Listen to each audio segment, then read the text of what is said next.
Carrie Westwood, and I've been working at Kootenai Behavioral for almost 15.5 years. And throughout that time, I learned to juggle. The first 6 months I started working here, we had a teacher, Kevin Straub, that taught all the kids to juggle, and I saw how much fun they were having, and so I decided that I needed to learn to juggle also. So it took me about 6 months of hard labor and dedication to actually finally learn to juggle. As the years have gone by, I have started a program here to teach all the kids and get juggling balls made for all of them. That just kind of a fun, frivolous thing to do.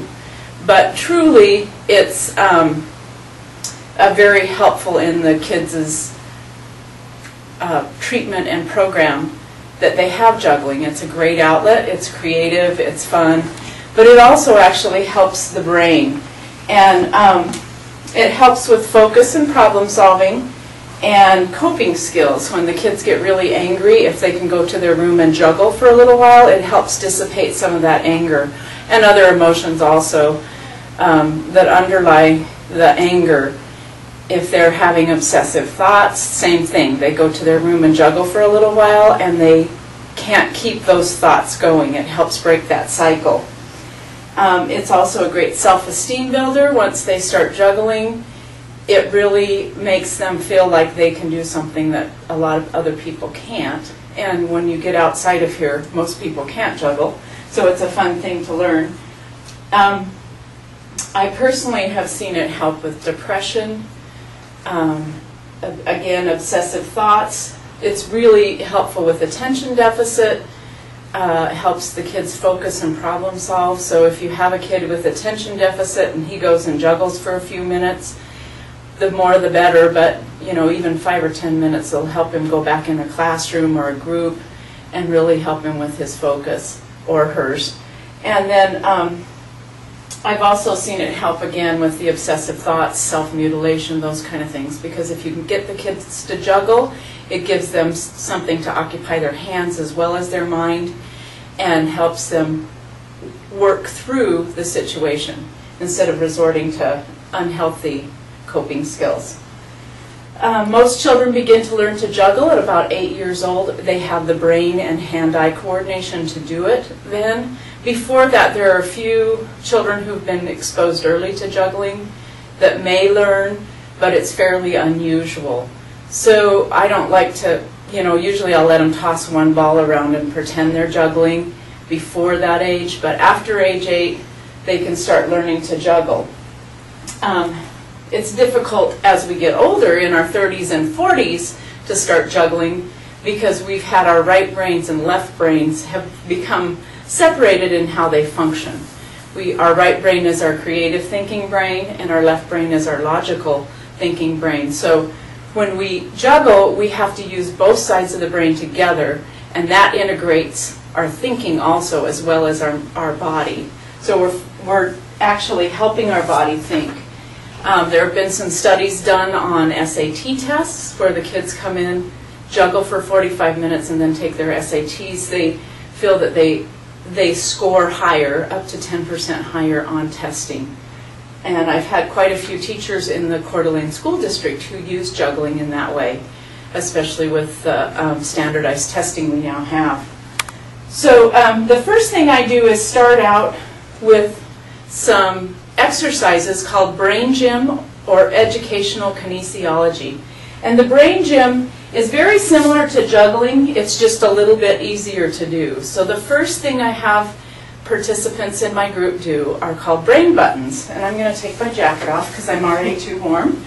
And so you want to join me? Sure. DJ, I have some participants here. You take your hand and you put it just below your clavicle or your collarbone, and your other hand goes on your belly button. Now you gently massage there. There's a pressure point and a gland there that will release a hormone.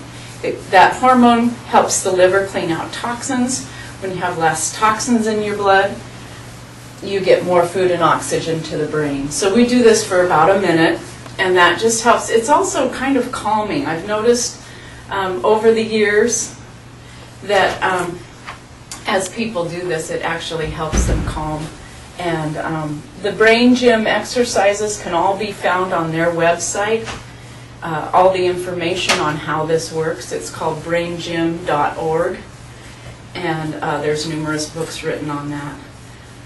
Also, the next exercise is called the cross crawl, and you take your right hand to your left knee, your left hand to your right knee, and this has a similar effect of what juggling does, is that it integrates that right and left sides of your brain. So it has all those same properties. It's just a little easier to do. And when you're first learning to juggle, it takes the frustration out of it. So it's helpful to do before we start. So we do this for about a minute. So right hand to left knee, left hand to right knee. And you can vary that. You can go behind your back. You just have to get that crossover. So you're crossing from right and left sides of your brain, elbow to knee. And if you're feeling really creative, a little can-can. So that's called the cross crawl. The next exercise I have the kids do are called balance buttons. And again, it's an acupressure point. And you go just below the skull and not on the spine, about halfway between the spine and the ear, just below the skull. There's a little bit of an indentation. It's a place we tend to carry a lot of stress, and when we carry that stress, we start having problems with our balance, and that can result in a lot of different things. It's also a great one to use when you're flying on an airplane to help clear your ears. And again, we do that for about a minute, and it's another really relaxing exercise that helps you calm down. It's really good for just relaxing to get ready to do something, learn something new. And then the last exercise I like to do with my juggling students is that take your thumb out from your nose. This is called lazy eights, and you do a figure eight on its side like the sign of infinity and follow it around with your eyes, trying to hold your head as still as possible and reach out to the periphery of your vision. And again, this is another exercise that's similar to juggling in that you're engaging right and left sides of the brain. And the studies have shown it actually improves focus and problem solving, but also reading comprehension. So it's a very similar, and if one hand gets tired, you can do the other hand. You can also do both hands together. You want to really integrate. And you don't want to move too fast, because if you move too fast, you start to get dizzy. So give the kids a lot of variety when you're juggling with them. It really helps them want to stay in the group. So again, for about a minute. And then we move on to our juggling. So I'm going to get everybody a set of juggling balls here. Are you going to, do you want to do it? Oh, I can't. Oh, So you got 2 or 3. Are you sure? Okay. So what I have you start with is just one juggling ball. Put the other two down. You want to stand with your hands, your elbows at your waist. They shouldn't be up here. They shouldn't be down here. Your hands and elbows should be at your waist. You scoop almost to the other side, almost to the other hand, release up, and then catch it. So when that ball goes up, it should be releasing just above your hand. And that's not always easy. It's not always perfect. You want to keep your hands right around your waist. You don't want to be reaching up because you lose your timing and so it's not too hard with just one ball. Most of us can get that. You want to try, Linda? Come on, Linda. Come on. And if you're working in it and this seems difficult, just stay with this for a while. Just stay with one. Or if you're working with patients or residents and you see that they're having a difficult time, just let them just stay with one. Let them have the success of one ball. And then also if you're working with kids 8 or under, this is a good place for them just to feel the success and pretend they're juggling. You don't really juggle until you have one more objects than hands. So now, if you feel ready, I'm going to have you take a second juggling ball.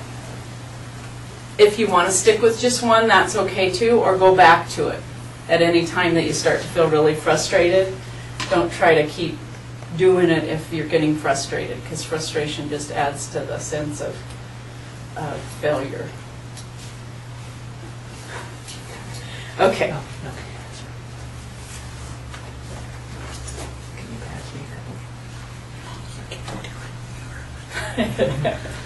So go ahead, one in each hand. And is everybody in the room right-handed? Left-handed. You're both left-handed. Okay. So you do opposite of what I say. If I say right, you're working with your left. Most people want to start with their dominant hand. I encourage you to try to start with your non-dominant. So if you're right-handed, start with your left hand. If you're left-handed, start with your right. And you're going to toss, toss, catch, catch. Toss, toss, catch, catch. Now for the first throw, don't worry about catching them. Toss, drop, toss, drop. And they should land, so you want a little bit of a scoop towards the other hand. There you go. Good. Up, up. Now that's circus juggling. And that is an actual trick, and that's something that most of us do when we start to learn to juggle, because we will only want one side of our brain working at a time. And that keeps that interaction of right and left brains down to a minimum, and it's a little easier, but eventually it won't serve you when you're trying to juggle 3. So if you're getting frustrated, take a little break or just go back to 1, but it's right, left, toss, toss, catch, catch. 1, 2, catch, catch. So both hands need to be involved, and both hands have to throw up. It's okay. And if it just doesn't quite work for you, work with the 1, because you're getting the effects of the brain crossover when you're just tossing 1 back and forth. Okay, you're doing the circus juggling, Terry, so I'm going to have you, you're doing this. I want you to do right, left, catch, catch. So start with your non-dominant hand. Yeah, up, up. Oh, that was Up, up. I did that for like 2 weeks where I can't do it, I can't do it. And then all of a sudden it clicked. Oh yeah, up, up. So you're just going to the same time? You're going to the same one then. no, you're crossing over. I can't So. do it. Can you come here and do it for me? Come here, come forward. Yeah. It's hard when I started juggling at 35, and so it's hard because our brains have not been used to integrating. So you're scooping over here. Let this hand go back. This hand is going to release up. This comes here, there. Then you're going to do the opposite, up, up. So up, up. Oh, like that. Okay, so now you want to get both hands thrown up. So up, up, catch, catch. Up, up, catch, catch. And that's okay. I'll go try it. Yeah, sometimes it helps. It helped me to go home and work on it at home when there was nobody in the room to see me. Because it's really hard when there's other people, especially if other people are doing it and you're not. It's easy to get frustrated. Well, I'm going to throw it with my left hand first. Okay, try it with your left hand and then see how that works. Left, right. Okay, so now you just got to get your right hand to throw a little higher. Up, up. Now. Wrong one. So up, up. You're Terry, switching them. yeah, Terry, go back to just not trying to catch them. Just let them drop. Up, up. See, there you go. You got both hands throwing up that time. You see the, oh, passed it underneath. Up, up.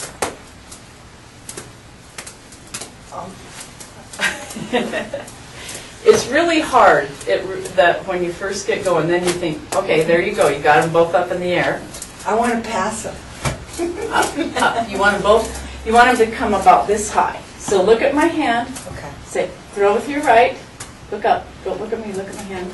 Up. And then the other side. So 1, 2. Up, up. Go ahead. Yeah. Yeah. So that's what you want to do. And eventually you'll be able to catch it because your hands, that's what we're trained to do. There you go. Perfect. Now just catch it. Easier said than done, huh?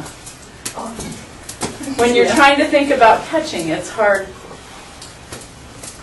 not to do it, the circus juggling. You're thinking about catching and throwing at the same time. So up, up. Okay. There.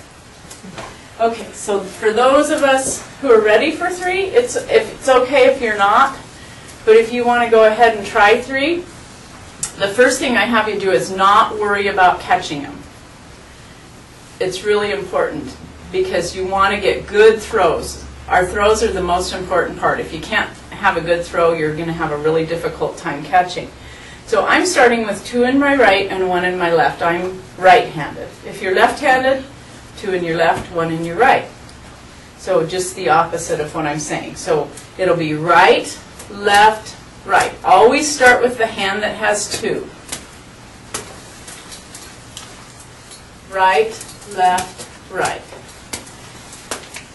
So if I have 2 in my left hand, that's where I start. And then once you feel comfortable that you're getting good tosses and they're landing right in front of your feet, go ahead and continue on catching and throwing. Now I make it look easy, it's not. And as I said, it took me 6 months to get to the point where I could juggle 3 or 4 times without dropping. It takes most of the kids that I work with anywhere from their first try up to 2 months. Occasionally, I'll have kids that can't learn to juggle for various reasons. Sometimes it might be a birth defect. It might be that one side of the brain or the other just doesn't connect. And that's where some of our mental illnesses come in. A lot of times schizophrenics have a difficult time learning to juggle. And then other times they'll be the one to be the first one. So it's hard to put a label on it.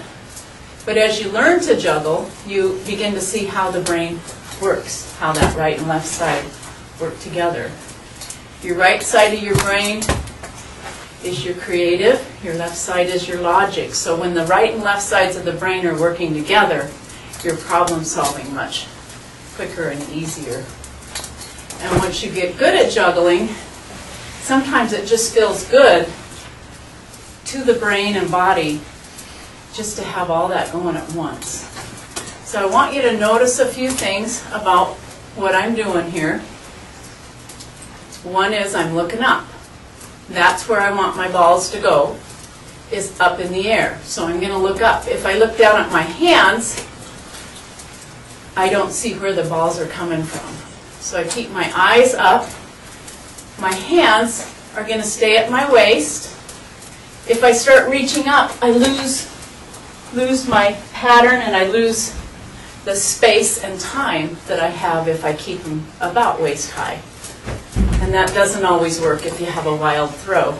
But as you get better and better, you'll be able to accomplish that. When you first learn to juggle, it's not unusual to chase the juggling balls because you tend to throw them out in front of you. One of the things that helps with that is if you face a wall. It keeps you from moving, your juggling balls from moving out in front of you.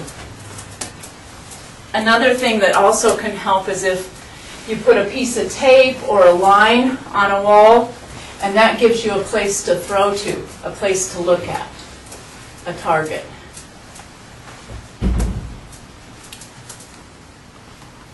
And as you work with the juggling, then you can become better and better. And you'll want to learn new tricks. And the first trick I usually teach is called columns, where you throw 1 and 2, 1 and 2. Whoop. So 1, 2, 1, 2, 2, 1. And you can do some variations. This is called arches. And then the kiss if the balls happen to hit. Under the neck. Over the top, where you have one juggling ball that travels over the top. Under the leg. Behind the back. And scarves are another tool to help people learn to juggle. Scarves are great because they tend to float. Your motion is a little different. I can't do them. Kids never did anything. Try. Thank you, DJ. So they tend to float, so it gives you just a couple seconds longer to reach out and grab. Now you'll see I'm lifting them up instead of keeping my arms at my side. And some of the kids that haven't learned to juggle with balls are quite proficient at scarves, so it's really a good. So you're going to lift. Start out the same way. Start out the same way we did with the juggling balls. Just one, catch it, bring it around, catch it. So just get the feel of it. So catch it with the other hand and then bring it up.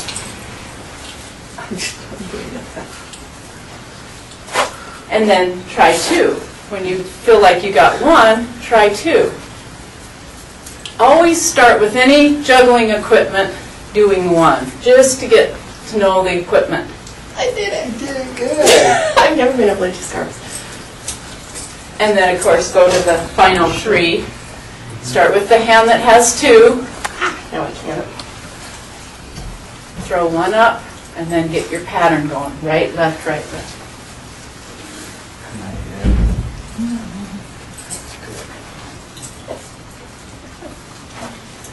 And sometimes we use bigger balls just for a little success if you're having, some people find them really difficult. These are soft, they're easy to get up in the air and grab, but they're also don't have the weight of a regular juggling ball, so they tend to bounce out of your hand. But some kids really like to work with them. Here you go, that we learned in juggling. So in conclusion, you may not have learned to juggle today, but you got your brain working, you got your body. I'm sweating, I don't know about everybody else in here, but it gets you warmed up. And if you can keep from getting too frustrated, which does happen when you first learn, it really, in the long run, will help you think and focus better. Thank you for joining me today, Thank you. and continue to juggle.